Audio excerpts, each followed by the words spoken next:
Je suis venu en Afrique. Je sens que je dois vous le dire. Puis-je vous dire cela?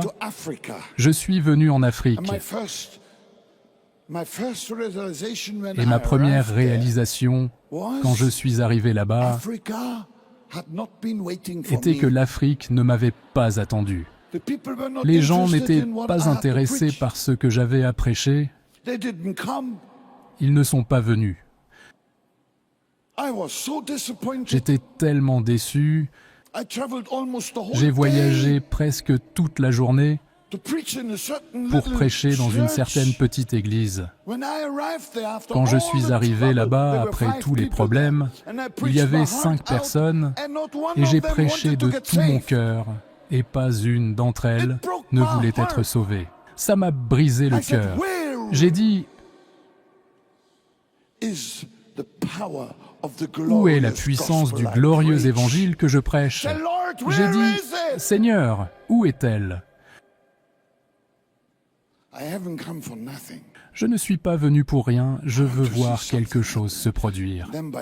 Et puis, la nuit, Dieu m'a donné un rêve. Je crois au taux rêve. J'ai vu la carte de l'Afrique, l'immense carte de l'Afrique, tout entière, y compris les îles autour, et j'ai soudainement vu comment elle a été lavée dans le précieux sang de Jésus. Et j'ai entendu la voix du Saint-Esprit crier « L'Afrique sera sauvée ».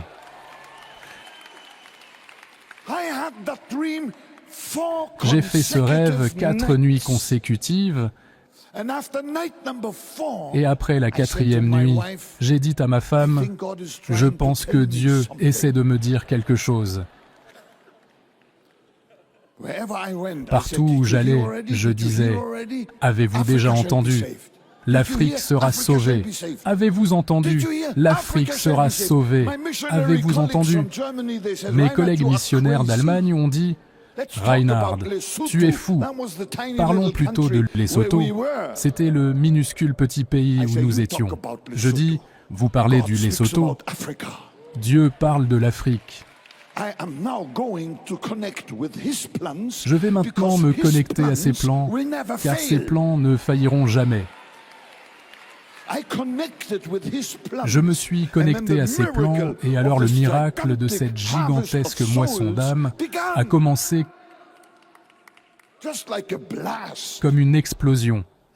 Comme une explosion. Je suis allé à Libreville,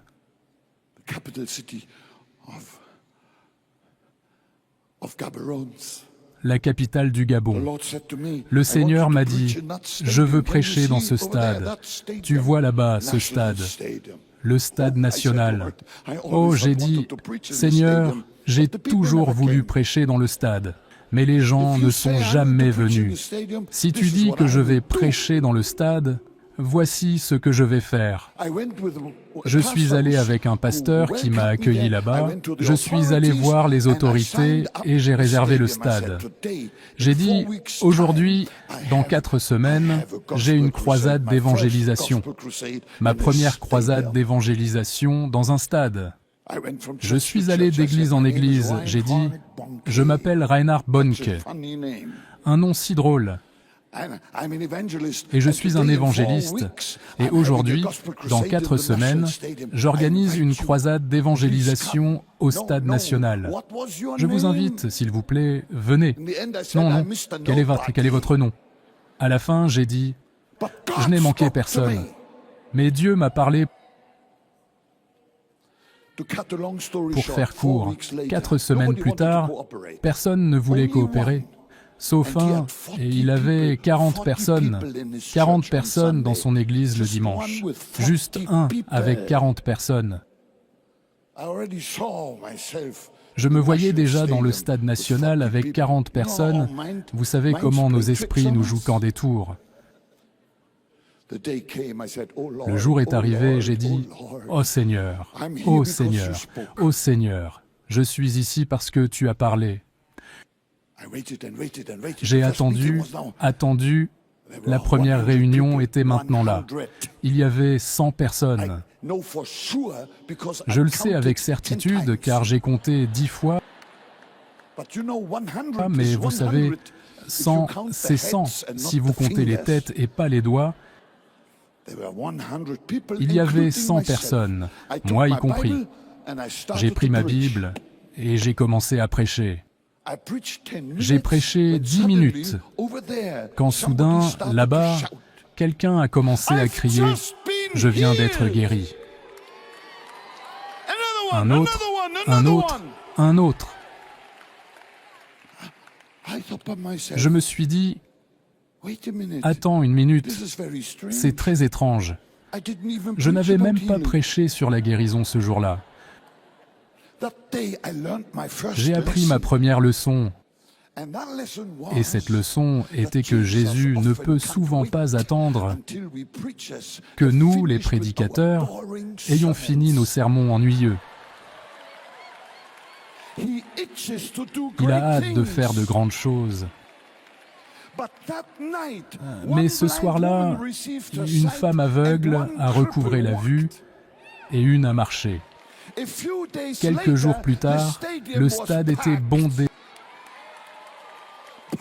bondé.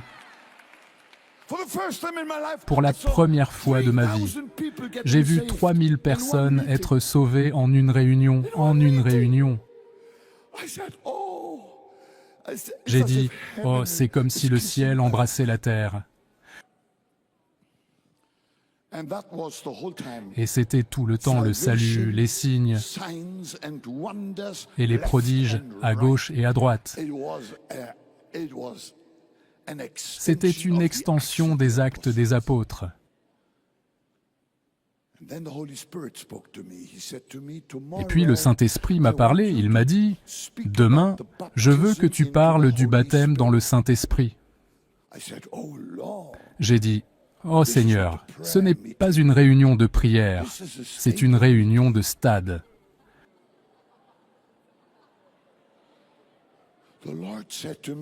Le Seigneur m'a dit, « Mais la réunion de prière est trop petite, car dans les derniers jours, je répandrai mon esprit sur toute chair. Et je vous dis une chose, toute chair ne rentrera jamais dans nos églises. Dieu doit le faire d'une autre manière, et le stade n'était qu'un début. Je me suis levé et j'ai dit, « Demain, vous allez voir quelque chose que les yeux humains n'ont jamais vu auparavant. » J'ai dit, « Le Saint-Esprit descendra au milieu de ce stade. » Je n'ai pas dit que je ne l'avais pas vu non plus. Mais je savais que je prophétisais. Je savais que je prophétisais. Le lendemain, foule à capacité, ce stade était bourré et bondé de gens. Un bref enseignement a été donné sur le Saint-Esprit. Je ne l'ai pas donné moi-même, quelqu'un d'autre l'a donné. Mais il a oublié de parler de la nouvelle langue que le Saint-Esprit donnerait, et je voulais me lever et juste, vous savez, l'augmenter un peu. Le Seigneur m'a dit, « Laisse-moi faire, ne t'inquiète pas, Reinhard, laisse-moi faire. » J'ai dit, « Combien d'entre vous veulent recevoir ce glorieux don du Saint-Esprit ?» Toutes les mains se sont levées. J'ai dit, « D'accord, maintenant tout le monde doit fermer les yeux, tout le monde lève les mains, et puis nous louerons le Seigneur avec un gigantesque Alléluia. » Et tout le monde avait les yeux fermés, mais moi, j'avais les miens ouverts. Je voulais voir ce qui se passait maintenant, et j'ai vu quelque chose. J'ai soudainement vu une vague gigantesque rouler du côté gauche, lentement, à travers tout ce stade, et comme j'ai vu se déplacer à travers les gens dans ce stade, comme j'ai vu cette vague toucher les gens, ils sont tous tombés à plat sur le dos, et ont commencé à parler en d'autres langues, comme le Saint-Esprit leur donnait de s'exprimer. Mon esprit sur toute chair. Waouh! Je me tenais là en pleurant comme un petit garçon. Mon Dieu, est-ce possible? Et depuis ce jour-là, cela résonne dans mon cœur. C'est possible parce que dans les derniers jours, Dieu dit, « Je répandrai de mon esprit sur toute chair. » Dans cette croisade, 10 000 personnes ont été sauvées. Prochaine croisade, waouh, je n'en croyais pas mes yeux. Il y avait 30 000 personnes. Prochaine croisade, le Cap, Afrique du Sud, 75 000 personnes en un seul service. J'ai dit à ma femme, « Chérie, c'est le maximum de Dieu. » Le Saint-Esprit m'a réprimandé et m'a dit, « Reinhard, Dieu n'a pas de maximum. N'êtes-vous pas heureux? N'est-ce pas merveilleux? Alléluia! »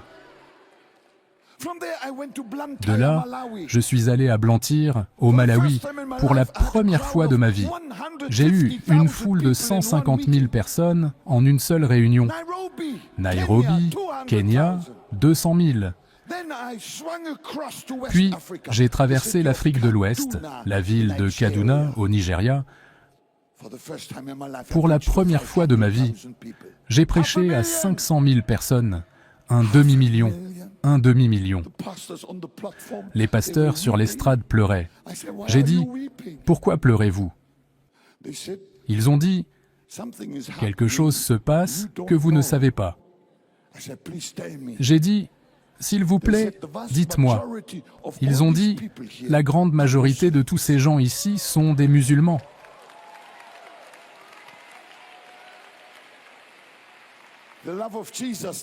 L'amour de Jésus ne fait pas de discrimination. Dites Amen, Alléluia. J'ai prêché l'Évangile de manière claire. Et lorsque j'ai fait l'appel à l'autel, plus de 90% de ces personnes voulaient recevoir Jésus comme leur sauveur. J'étais ivre de bonheur. Cette nuit-là, toute mon équipe était à l'autel en train de dîner. Je ne pouvais pas manger. La gloire du Seigneur continuait à passer. J'ai dit à mon équipe, « Vous savez ce que je ressens dans mon cœur ?» Ils ont dit, « Quoi ?» J'ai dit, « Ça m'est venu. Si Jésus continue à sauver des âmes à ce rythme, alors un jour le diable va s'asseoir seul en enfer. »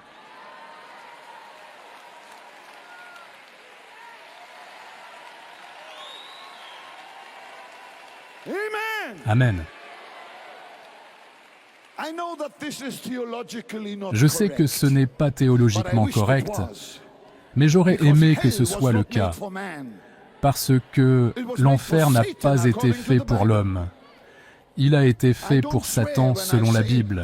Je ne jure pas quand je dis au diable d'aller en enfer et au peuple d'aller au ciel. C'est de la pure théologie au nom puissant de Jésus.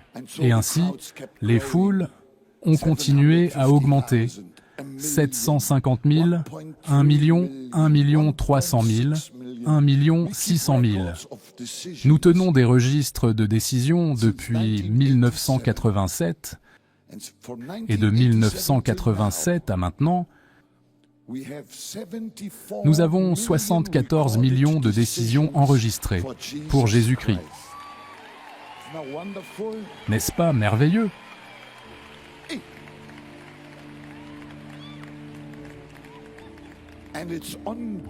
Et ça continue, et l'évangéliste Daniel Kolenda, qui est maintenant là-bas en charge en Afrique, fait un travail exceptionnel. Nous sommes d'un seul esprit, d'un seul cœur et d'un seul but, au nom de Jésus. Alléluia!